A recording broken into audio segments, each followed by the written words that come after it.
April 29th, 2018, a small team of Green Berets and Afghan soldiers were clearing compounds of interest in a village in Kapisa Province, Afghanistan, in hopes of disrupting Taliban networks in the area. But early in the morning on April 30th, they were attacked by 80 plus Taliban fighters who had snuck up on them and completely surrounded the village.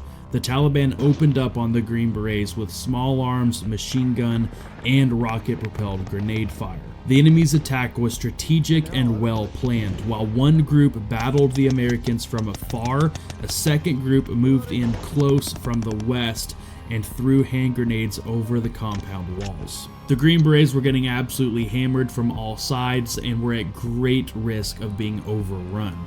But thankfully, a pair of F-16s were about to bring some red-hot American justice down on the Taliban soldiers. And if you've ever wondered what it would be like to lead your own team of F-16s, you should check out today's video sponsor, Conflict of Nations. Conflict of Nations is a free-to-play military strategy game where you get to choose a real country and lead in modern global warfare against up to 128 other real players. These large-scale battles can take weeks of fighting to achieve victory, and along the way you'll need to take control of a variety of different units, everything from tanks to infantry to aircraft and even nuclear submarines. You'll need to use real military strategies to ensure victory against your enemies. You can form an alliance with your friends and conquer the world together, or choose to fight against each other to see who comes out on top. As a dad with a busy schedule, my favorite part of Conflict of Nations is the shared progression across PC and mobile, which means if I don't have the time to sit at my PC, I can continue playing the game on my phone no matter where I am. Conflict of Nations has been a friend of the channel for a while now, and we can't thank them enough for their continued support. You guys can find a link down in the description below to download the game, and if you use that link, you will instantly receive a free gift of 13,000 gold coins and 1 month of free premium subscription. But it's only good for 30 days, so get down there and claim your gift. But with that, let's get back to the video. The F-16s were the closest air support in the area, so when they got the radio call from Senior Airman Justin Prack, the Air Force Combat Controller embedded with the Green Berets in combat, they immediately responded. When the F-16s arrived on target, they found an absolute nightmare below them. Communications were initially very spotty, and in close quarters fighting, it was almost impossible to make out who was who. So Major Colony decided to kick things off by doing a few show of force passes right over the top of the enemy in order to get a better look at things and also to intimidate the enemy fighters.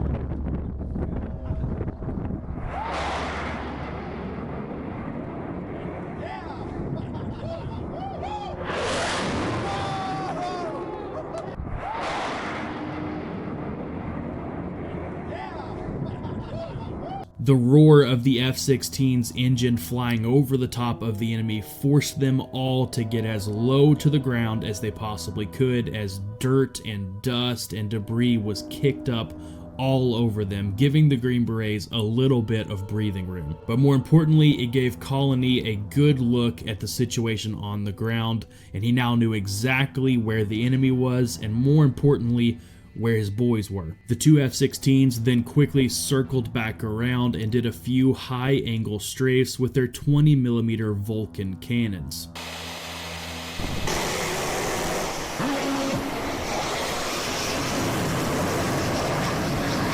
For F-16s, high-angle strafes actually allow for a better grouping of shots than low-angle strafes, and obviously that accuracy is incredibly important in a close-quarters fighting situation like this one. After just a few strafing runs with the 20mm cannons, the enemy pulled back to a nearby ridgeline, which meant they were now far enough away from the Green Berets for the F-16s to bring out the big guns. The F-16s then circled back around again and dropped multiple 500-pound GBU-38 bombs right on the heads of the enemy soldiers.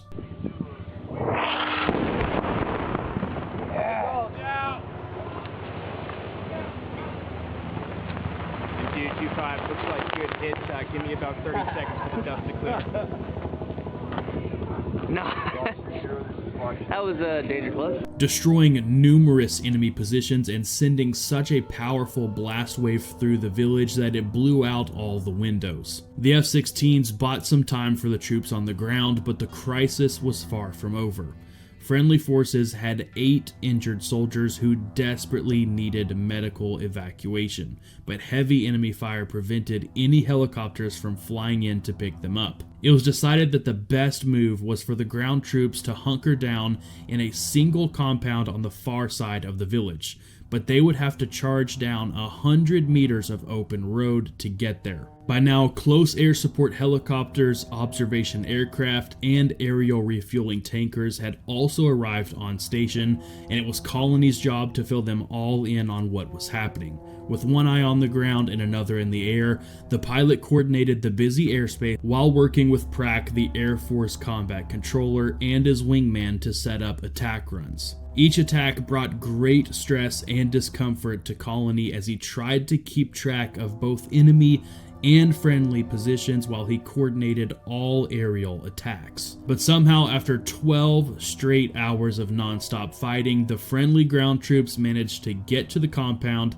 and get medevaced. One soldier, Gabriel Conde, tragically lost his life in the battle, and 11 more were injured. But things would have been a heck of a lot worse if Colony and his wingman had not been there. And Michael Colony received the Distinguished Flying Cross for his heroic actions that day. And if you think F-16s are terrifying, wait until you see what an A-10 Thunderbolt can do when it drops over 16,000 pounds of ammunition in this next clip. On April 23, 2011, a U.S. Army helicopter crashed in an area swarming with armed hostiles in Kapisa Province, Afghanistan. As soon as the calls about the helicopter crash came over the radio, the 83rd Expeditionary Squadron at Bagram Airfield sent out 2 Air Force Pavehawk helicopters to respond to the crash. Their call signs were Pedro 83 and Pedro 84.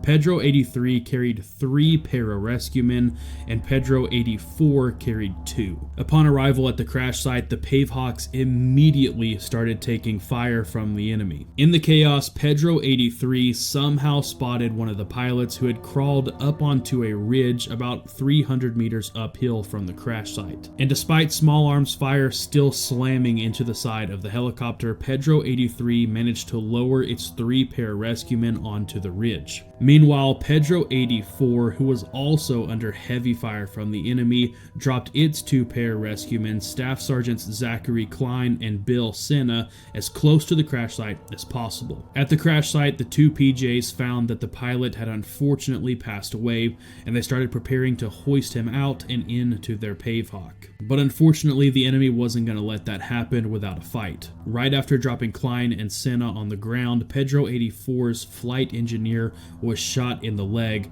and the Pavehawk had to fly back to Bagram to get him medical attention. Enemy fire also forced Pedro 83 to cut its hoist cable and do a daring one-wheel hover in the combat zone just to get its 3 PJs and the surviving pilot back aboard. And that left Klein and Senna stuck on the ground in the combat zone alone with the fallen pilot. But thankfully, they weren't alone for long, as an AH-64 Apache helicopter arrived on target and started providing air cover. Alright, you got him? Okay, pushing in here, that's where he's sparkling right here. Yeah, There they are, there they are. Alright, was done. There, okay. Yep, engage. Okay. Fire, we have contact. Okay, firing. Where you at? Approach into 27. Engage. Keep firing. Cover 1, 0. This is 3 Alpha. You are hitting the guys with the RPGs right now. Okay, engage. Engage.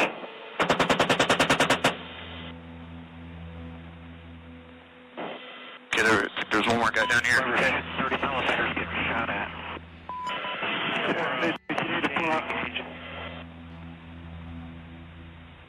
Keep looking for movement. Cobra, Slasher 02. Good range focus. Are you clear? Can we come in with a pistol?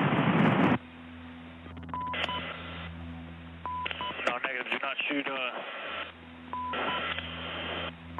You got friendlies pretty close to where the. You see what I'm shooting at right now, Finesse?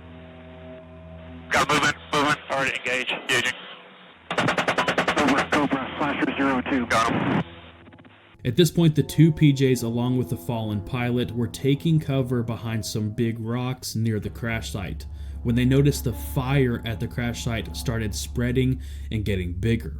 Thankfully, Klein spotted a rocket pod that was still full of unexploded rockets attached to the side of the helicopter, and he made the very wise judgment call to get the heck away from the crash site. Thankfully, the Apache overhead was able to give them enough cover fire for them to sprint from the rocks to a nearby ravine, and as they were sprinting away from the crash site, the helicopter exploded. Thankfully, the PJs weren't wounded by the explosion, but bits of molten metal can still be found on Klein's body armor to this day. The PJs were now taking cover in the ravine, but the situation was getting worse. Despite the Apache gunship's best efforts, the enemy was closing in on their position, and the ravine was offering them very little cover. But thankfully, the cavalry was almost there. Captain Rustin Trainham and Captain Mike Hilkert, both of the 74th Expeditionary Rescue Squadron, were off supporting other ground forces nearby when a call for help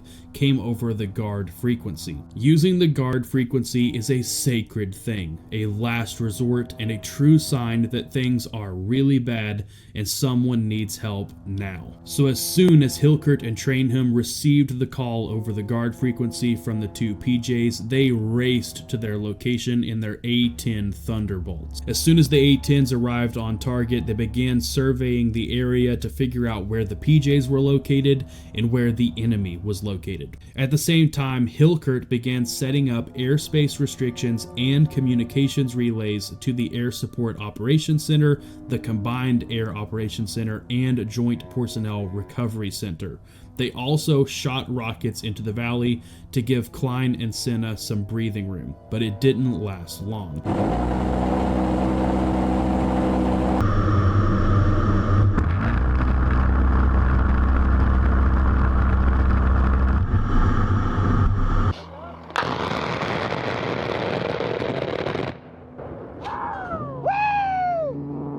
Despite the A-10s absolutely hammering the enemy for half an hour, the PJs were now pinned down by close-range heavy machine gun fire. Hilkert's A-10 was running low on fuel, so he hooked up to an aerial refueling tanker that was flying over the target location. And hooking up to a refueling tanker is not an easy task. It requires a ton of skill and focus, but it didn't take Hilkert out of the fight. While he was hooking up to the refueling tanker to get more fuel, he was still marking targets just 50 meters away from Klein and Senna's position. With the enemy's exact danger close location now marked, Hilkert's wingman was able to open up with his 30mm cannons, saving Klein's and Senna's lives. Later that morning, a 32-man Army Quick Reaction Force landed at two locations on the battlefield and was immediately attacked. One soldier was killed and several more were wounded. At this point, Hilkert was in complete control of coordinating all air support in the area. He was marking enemy positions while simultaneously monitoring and marking the locations of one half of the QRF with his binoculars and the other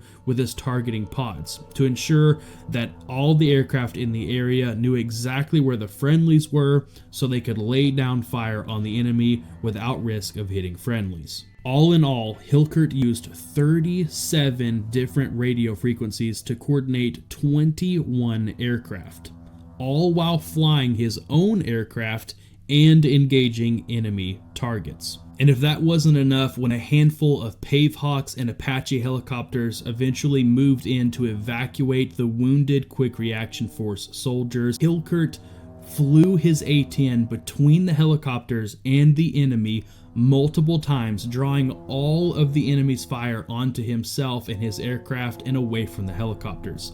And thanks to his incredibly heroic actions, literally using himself and his aircraft as a shield for his teammates, the helicopters were able to evacuate the wounded soldiers. And at this point in the battle, Hilkert had been in the cockpit of his A-10 for over 10 straight hours. But thankfully, Hilkert didn't have to stay and see this mission all the way through, as Pedro 84 returned to the combat zone to pick up the two pararescuemen and the fallen pilot. But this time, Pedro 84 brought backup. 4 fully loaded A-10 Thunderbolts came in right behind Pedro 84 to replace Hilkert. And with the A-10s completely obliterating what was left of the enemy force, Pedro 84 was able to successfully recover the pararescueman and the fallen pilot. Overall, Hilkert helped secure 2 landing zones, rescue 2 pararescuemen, recover the fallen pilot, and evacuate 32 QRF soldiers. And for his heroic actions that day, Hilkert was awarded the Distinguished Flying Cross. And don't forget to check out Conflict of Nations, the free-to-play military strategy game where you can live out your World War III fantasies. If you click on the link in the description, you'll instantly receive your exclusive gift of 13,000 gold and 1 month premium subscription for free, but it's only available for the next 30 days, so get down there and claim that gift. Again, big thank you to Conflict of Nations for sponsoring the video.